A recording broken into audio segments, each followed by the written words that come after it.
سنة 2026 مش هزار، التخطيط الجديدة. هلا والله ابطال، عاملين ايه؟ النهارده فيديو مش اي فيديو. انا فعلا قلت لكم ان انا مش هنزل اي فيديو غير يوم 17، بس قررت انزل فيديو بس عشان اوريكم خطتي ل 2026. يلا بينا نبتدي الفيديو. قبل اي حاجة ما تنساش تصلي على النبي وتقول سبحان الله وبحمده سبحان الله العظيم. يلا بينا نخش على الفيديو. طبعا اول حاجة كده يعني بالصلاة على النبي 2026، احنا طبعا مش هنحتفل بكريسماس ولا بتاع. احنا حبايبنا المسيحيين، احنا طبعا مش هنحتفل. بس طبعا يعني عشان احنا الحمد لله مسلمين، فمش هنحتفل بحفل الكريسماس. احنا بس بنحب نظهر، بنحب نفرح ونحب نعمل اي حاجة نفرح عن نفسنا وخلاص. طبعا قبل اي حاجة لازم ان شاء الله في سنة 2026 لازم نوصل 100 ألف متابع. انا عارف انها صعبة بس بفضل الله وفضل متابعتكم ولايكاتكم هنوصل لاعلى لايكات.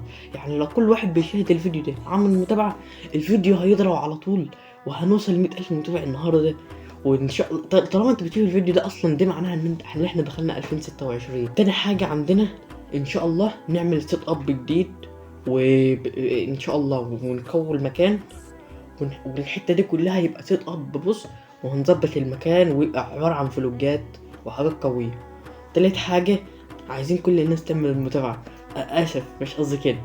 تالت حاجة عايزين نشتري بلاي ستيشن 5 ان شاء الله لما نبقى مشاهير بقى ان شاء الله.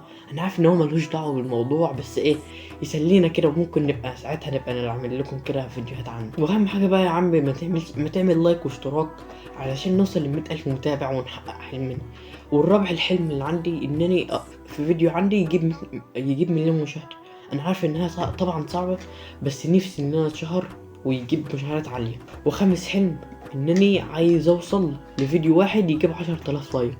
انا عارف انها ممكن تكون صعبة عليكم برضك، بس طول ما انت بتعمل لايك واحنا بندعي ربنا ان احنا نتشهر ان شاء الله هنتشهر. بس اهم حاجة اعمل لايك بقى، اعمل لايك. ودي تكون احلامنا ل 2026.